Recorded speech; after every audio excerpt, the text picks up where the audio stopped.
이사야 23장. 두로의 무역이 무효함. 1절에서 3절. 두로에 관한 경고라.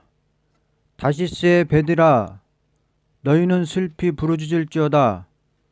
두로가 황무하여 집이 없고 들어갈 곳도 없으며, 이 소식이 기띔 땅에서부터 그들에게 전파되었음이라. 바다에 왕래하는 시돈 상인들로 말미암아 부요하게 된 너희 해변 주민들아, 잠잠하라. 시올의 곡식 곧 나일의 추수를 큰 물로 수송하여 들였으니 열국의 시장이 되었도다. 본장은 지중해를 중심한 두로 항구에 동양과 서양이 왕래할 수 있는 국제적인 시장이었다. 해설. 두로의 항구는 국제항구, 국제시장이었습니다. 4절에서 14절. 시돈이여, 너는 부끄러워할지어다. 대저 바다 곧 바다의 요새가 말하기를, 나는 산고를 겪지 못하였으며 출산하지 못하였으며 청년들을 양육하지도 못하였으며 처녀들을 생육하지도 못하였다 하였음이라. 그 소식이 애굽에 이르면 그들이 두로의 소식으로 말미암아 고통받으리로다. 너희는 다시스로 건너갈지어다. 해변 주민아, 너희는 슬피 부르짖을지어다. 이것이 옛날에 건설된 너희 희락의 성, 곧 그 백성이 자기 발로 먼 지방까지 가서 머물던 성읍이냐. 면류관을 씌우던 자여, 그 상인들은 고관들이요 그 무역상들은 세상의 존귀한 자들이었던 두로에 대하여 누가 이 일을 정하였느냐. 만군의 여호와께서 그것을 정하신 것이라. 모든 누리던 영화를 욕되게 하시며 세상의 모든 교만하던 자가 멸시를 받게 하려 하심이라. 딸 다시스여, 나일같이 너희 땅에 넘칠지어다. 너를 속박함이 다시는 없으리라. 여호와께서 바다 위에 그의 손을 펴사 열방을 흔드시며, 여호와께서 가나안에 대하여 명령을 내려 그 견고한 성들을 무너뜨리게 하시고 이르시되, 너 학대받은 처녀딸 시온아, 내게 다시는 희락이 없으리니 일어나 기띔으로 건너가라. 거기에서도 내가 평안을 얻지 못하리라 하셨느니라. 갈대아 사람의 땅을 보라. 그 백성이 없어졌나니 곧 아수르 사람이 그 곳을 들짐승이 사는 곳이 되게 하였으되, 그들이 망대를 세우고 궁전을 헐어 황무하게 하였느니라. 다시스의 배들아, 너희는 슬피 부르짖으라. 너희의 견고한 성이 파괴되었느니라. 그러나 심판날에는 부끄러움을 당할 것은 하루아침에 모든 사치한 세력은 없어지기 때문이다. 해설. 그날에는 인간의 힘으로는 절대 안 되고, 아무리 무역으로 물자 많고 호화로워도 무효된다. 사람 한 일은 그날에 수치스럽다. 하루아침 1시간에 불탄다. 18절. 그 무역한 것과 이익을 거룩히 여호와께 돌리고 간직하거나 쌓아두지 아니하리니, 그 무역한 것이 여호와 앞에 사는 자가 배불리 먹을 양식, 잘 입을 옷감이 되리라. 모든 무역한 것은 여호와 앞에 거하는 자의 배불리 먹을 자료와 입을 자료가 된다. 해설. 한 개라도 그 물건이 다 하나님의 것이 되고 말리라, 이렇게 말했습니다. 이사야 24장 강의. 인간 종말의 형편. 1절. 보라, 여호와께서 땅을 공허하게 하시며 황폐하게 하시며 지면을 뒤집어 엎으시고 그 주민을 흩으시리니, 본장은 여호와께서 이 세상을 공허하게 황무하게 뒤집어 엎을 때에 될 일을 가르친 것이다. 해설. 이제 심판이란 말이야요. 그러면 이거 옛날 구약대를 말한 거요? 인간 종말을 말한 거야요? 심판이야요? 이제 뭐 동란 정도도 아니고 4.19 정도도 아니고 이젠 심판이야요. 하나님 뒤집어 엎는다 그 말이야요. 6.25 동란도 사람을 들어쳤어. 4.19도 하나님 사람을 들어쳤지요. 이번엔 하나님이 뒤집어 엎는다는 것 아닙니까? 세상은 온전히 공허하게 된다. 아주 땅이 빈터만 남는단 말이야요. 하나님이 뒤집어 엎는데 세상은 황무지가 되고 만다 그 말입니다. 이게 과거입니까? 미래입니까? 미래 아닙니까? 완전히 빈터만 남으리라 그 말입니다. 2절.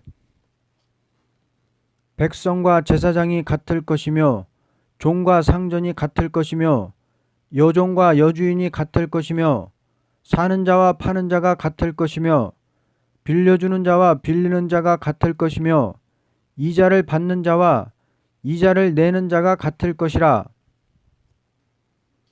지금은 빈부귀천이 차별되었으나 그날에는 일반이 되고 만다는 것이다. 해설. 그러니 빚을 많이 졌어도 괜찮지요. 빚 많이 진 양반들 그것 때문에 너무 걱정하면 무장 못 돼요. 여러분들 만일 돈이 없고서 여기 집사님도 남 돈 대주고 지금 이렇게 됐다지요. 빚 때문에 그냥 겁에 질려 가지고서 괜히 압력받고 그러지 말아요. 그런 돈이 생기면 갚아주마 그래요. 없는데 억하냐 말이야. 여러분 그렇소 안 그렇소? 없어 못 갚아줬다고 해서 하나님이 그것 때문에 우리 죽일까? 빚을 많이 졌든지 그게 문제가 아니고 우리 박정희 대통령이 외국에 차관 많이 내서 길바닥 닦는 거 그거 나는 이걸 본다면 괜찮다고 봐요. 고속도로 닦아 놓으니까 댕기기만 좋더만 정말 어떻게 본다면 차관 내다 길바닥 닦고 한다는 건 도무지 그건 이해가 안 되죠. 어떤 사람이 세간살이 하는데요. 빚내 가지고 이웃에 길 닦고 있다면 어떻게 봐요? 여보 그 빚 좀 내다가 녹록길 좀 닦세. 그 말이 안 되거든요. 지금 이 길 닦는 건 이렇게 하는 것이 이해가 안 되죠. 이것이 참 어떻게 보면 우스운 노릇이야요. 원 빚을 내다가 길바닥 닦고 빚을 내다가 지하철 내고 아니 지하철에서 누런 황금이 쓸어 나올 텐가? 그렇잖아요. 그거 우스운 일이거든요. 그러니 전부 빚더미에 올라앉은 거라. 이거 참 기가 막힙니다. 사실 본다면요. 그러나 이걸 본다면 뭐 맘 나요. 한 20년 동안 물어준다면 20년 안에 세상 어떻게 될지 알 거 뭐 있어. 3절. 땅이 온전히 공허하게 되고 온전히 황무하게 되리라. 여호와께서 이 말씀을 하셨느니라. 이것은 땅이 온전히 황무케 되기 때문이다. 해설. 이보시오. 우리가 이사야 성경 이걸 무시한다면 몽땅 망한다는 거죠. 망한다는 거죠. 요즘 교회가 이걸 무시합니까? 무시 안 합니까? 그건 과거라고. 이게 과거야? 이게 과거입니까? 4절에서 5절. 땅이 슬퍼하고 쇠잔하며 세계가 쇠약하고 쇠잔하며 세상 백성 중에 높은 자가 쇠약하며 땅이 또한 그 주민 아래서 더럽게 되었으니 이는 그들이 율법을 범하며 율례를 어기며 영원한 언약을 깨뜨렸음이라. 땅이 슬퍼하고 쇠잔하며 세계가 쇠약하고 쇠잔해지는 것은 그들이 하나님의 말씀을 파였기 때문이다. 해설. 하나님의 종이요 하나님의 백성이라도 말씀 파하는 죄가 제일 무서운 죄야요. 괜히 몽땅 죽여버리고 말아요. 안 돼요. 예수 믿는 사람들이 이 진리 반대하면 죽어요, 안 죽어요? 6절. 그러므로 저주가 땅을 삼켰고 그 중에 사는 자들이 정죄함을 당하였고 땅의 주민이 불타서 남은 자가 적도다. 하나님은 말씀대로 심판을 할 것이니 땅의 거민은 불타서 남은 자가 적게 된다. 해설. 말씀 파했다는 죄 때문에 세상 불탄다 그겁니다. 알아요? 환난 날에 불타 죽는다는 거죠. 그러면 말씀 파한 사람 불타 죽는다면 말씀에 떨면서 말씀 그대로 지키는 사람도 불탈까요? 그렇잖아요. 말씀 심판 아닙니까? 말씀 파하는 사람 몽땅 다 없앤다면 세상에 남을 사람이 많이 있겠습니까? 7절에서 13절. 새 포도즙이 슬퍼하고 포도나무가 쇠잔하며 마음이 즐겁던 자가 다 탄식하며 솟구치는 기쁨이 그치고 즐거워하는 자의 소리가 끊어지고 수금 타는 기쁨이 그쳤으며 노래하면서 포도주를 마시지 못하고 독주는 그 마시는 자에게 쓰게 될 것이라. 약탈을 당한 성읍이 허물어지고 집마다 닫혀서 들어가는 자가 없으며 포도주가 없으므로 거리에서 부르짖으며 모든 즐거움이 사라졌으며 땅의 기쁨이 소멸되었도다. 성읍이 황무하고 성문이 파괴되었느니라. 세계 민족 중에 이러한 일이 있으리니 곧 감람나무를 흔듦 같고 포도를 거둔 후에 그 남은 것을 주움 같을 것이니라. 세상의 모든 희락이 없어지는 것은 죄악으로 오는 것이므로 다 없이해야 된다는 것이다. 해설. 지금 화려하게 사는 사람들이 하나님 말짝 피합니까? 하나님 말씀 말짝 파합니까? 파하지 않습니까? 그러니까 싹 없어지고 말아요. 세상은 말씀 파하는 사람 몽땅 다 없애고 나니까 남을 사람 누가 있겠냔 말이야요.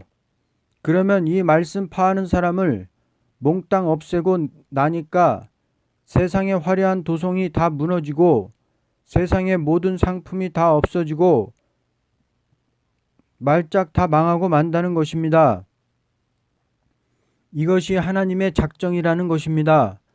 천하에 다 말씀을 전하고 파하는 사람은 몽땅 없애버리고 순종하는 사람만 내놓는 것이 하나님 작정이라 그 말이야요. 알겠습니까? 14절에서 15절. 무리가 소리를 높여 부를 것이며 여호와의 위엄으로 말미암아 바다에서부터 크게 외치리니 그러므로 너희가 동방에서 여호와를 영화롭게 하며 바다 모든 섬에서 이스라엘의 하나님 여호와의 이름을 영화롭게 할 것이라. 이때 여호와의 위엄을 인하여 크게 외치는 소리는 동방에서부터 시작되어 모든 섬들이 각성을 받되 동방 바다에서부터라고 하였다. 모든 인간들은 지금 무신론 사상에 속고 있고 심지어 하나님이 죽었다는 신학설까지 나오는 이때에 하나님의 진노는 반드시 올 것이다. 만일 이때에 하나님이 잠잠하고 만다면 그야말로 무신론의 사상이 승리할 것이고 인본주의의 사상이 복된 자라고 볼 것이다. 그러므로 이사야 선지는 24장 1절 이하에 하나님께서 땅을 공허하게 하고 뒤집어 엎어서 일반이 되게 할 때에 땅은 온전히 공허하게 되고 세계 인류는 불타서 남은 자가 적게 될 것은 그들이 여호와의 말씀인 영원한 언약을 파하였음이라고 했다. 세상의 인류 전멸이라는 무서운 환난 재앙이 올 때 동방 땅끝에서부터 하나님을 영화롭게 한다고 했으니 어떻게 하여서 하나님을 영화롭게 한다는 것이 이사야 24장에서 28장까지 기록되어 있다. 인간 죄악을 짊어진 예수님이 영화롭게 될 때는 율법 시대가 끝이 나고 은혜 시대가 올 때요. 은혜 시대가 끝이 나고 무서운 환란 재앙이 옴으로써 세계 인류가 전멸되고 남은 자로 새 시대를 이룰 때는 하나님의 이름이 영화롭게 될 때라고 했다.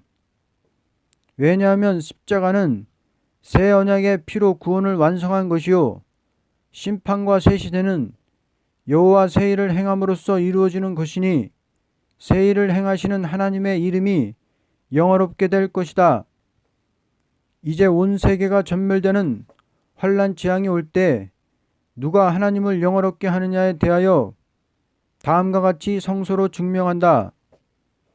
첫째, 끝까지 기다리고 있던 자이다. 하나님께서 여러 가지 시련을 준 것은 끝까지 기다리고 있는 자를 통하여 당신의 영광을 나타내며 성산의 축복을 받게 하는 것이다. 둘째, 해산의 수고를 다하던 자이다. 언제나 해산의 수고를 다하던 자들이 하나님을 영화롭게 했다는 것은 역사가 증명하는 사실이다.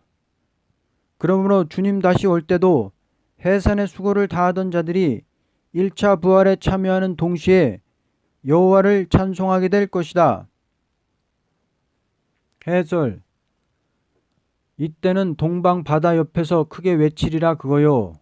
그런 말씀이 어디로 나타난다는 거죠? 동방 바다 옆에서 크게 외친다.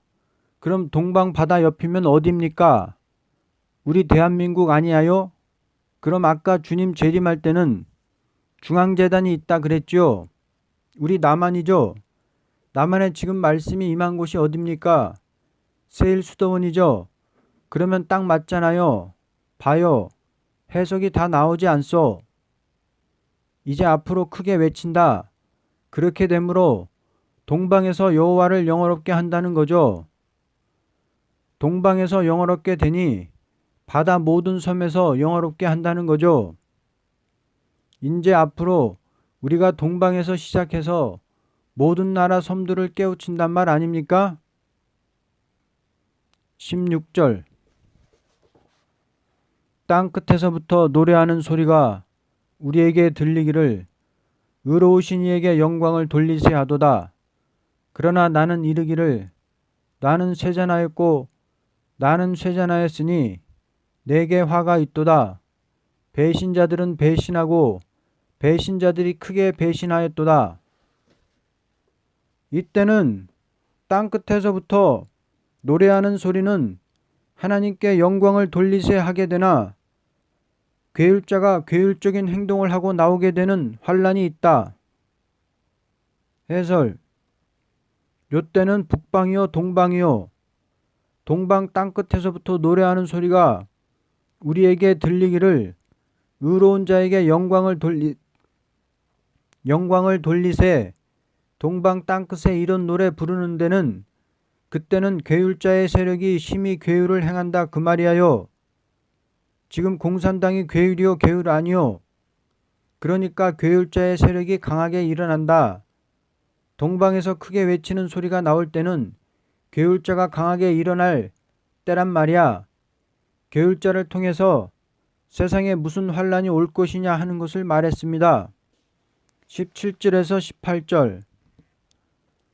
땅의 주민아 두려움과 함정과 올무가 내게 이르렀나니 두려운 소리로 말미암아 도망하는 자는 함정에 빠지겠고 함정 속에서 올라오는 자는 올무에 걸리리니 이는 위에 있는 문이 열리고 땅의 기초가 진동함이라. 이 환란은 인간의 힘으로 도저히 피할 수 없는 환란이다. 해설. 괴울자를 못 당해요. 함정에서 올라왔더니 올무에 또 걸린단 말이야. 함정과 올무를 피할 수가 있겠느냐? 인간의 힘으로 마지막 이 괴울자를 통해 오는 환란을 막을 수가 없다는 것입니다. 인제 환란이 나면 다시 나온다면 피할 수가 있습니까? 19절에서 20절. 땅이 깨지고 깨지며 땅이 갈라지고 갈라지며 땅이 흔들리고 흔들리며 땅이 취한 자같이 비틀비틀하며 원두막같이 흔들리며 그 위에 죄악이 중함으로 떨어져서 다시는 일어나지 못하리라. 땅이 깨어지고 갈라지고 흔들리고 모든 죄악이 끝을 맺는 환란이다. 해설. 6.25 동란은 보따리 싸가지고 부산 내려가니까 됐죠. 제주도 가고 갈 데가 없단 말은, 제주도 가고 갈 데가 없는 거란 말이야. 그래서 동방에서부터 크게 외치는 소리가 나올 때는 그때는 환란이 나올 때라 그 말이야요. 땅이 침망같이 흔들린다. 침망같이 흔들려요. 비틀비틀해요. 땅이 막 깨어져요. 거기 죄악이 너무 많기 때문에 지구가 깨져버리는 거와 같이 깨져버리고 흔들리는 전쟁이 날이라 그 말이야요. 괴율자를 통해서 이제 원자탄 땅 떨어지는 전쟁이 나면 막 지구가 흔들거려요. 흔들거리지 않아요? 21절에서 22절.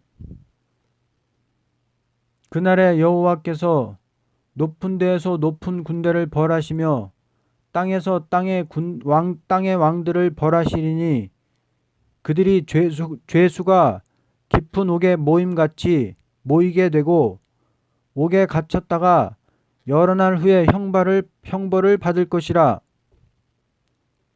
이날에 여호와께서 교만한 군대를 벌하고 땅의 왕들을 벌하는 데는 죄수를 깊은 옥에 넣음같이 하여 형벌을 나릴 것이다. 해설. 높은 군대를 친다는 거죠. 그럼 하나님께서 일어나서 하나님께서 높은 데서 높은 군대를 친다.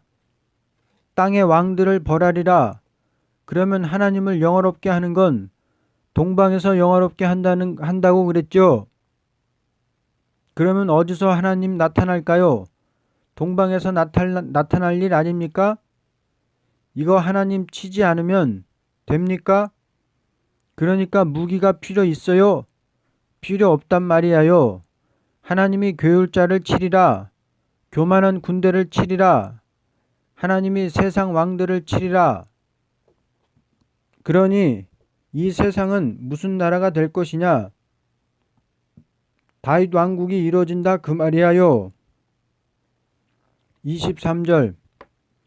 그때 달이 수치를 당하고 해가 부끄러워하리니 이는 만군의 여호와께서 시온산과 예루살렘에서 왕이 되시고 그 장로들 앞에서 영광을 나타내실 것임이라. 이렇게 되므로 시온산 통치의 왕국이 이루어지는 동시에 영광이 나타나는 것이다. 해설. 누구의 나라가 된다고요? 여호와께서 시온산 예루살렘에서 왕이 된다 그랬죠. 시온 그 영광이 장로들 앞에서 나타나리라 그랬죠. 여기 본다면 22절이 이거 과거입니까? 지금을 두고 한 말입니까? 이번에 난리 나면 6.25 동란은 유가 아니라 그 말이에요. 그럼 우리가 오늘의 공산당이 평화통일한다고 해서 축하장을 보낼 일입니까? 감사장 보낼 때예요? 어리석은 사람들아, 성경을 믿어야지. 그렇잖아요. 그럼 우리가 크게 외치는 사람이 되어야지요. 뭘 외치겠소? 이사야 성경을 외쳐야지. 크게 외쳐야지요. 그럼 크게 외치는 데는 동방 땅끝에서부터 여호와를 찬송하게 되리라. 그리고서는 그 외치는 자의 소리가 무엇이냐 하는 것을 이제 말합니다. 결론. 동방 역사는 세계 인류가 전멸되는 심판기에 일어날 것과 괴율적인 북방 세력이 아무리 강하게 일어나도 여호와께서 없이 하고 새 시대가 올 것을 가르쳤다. 아멘.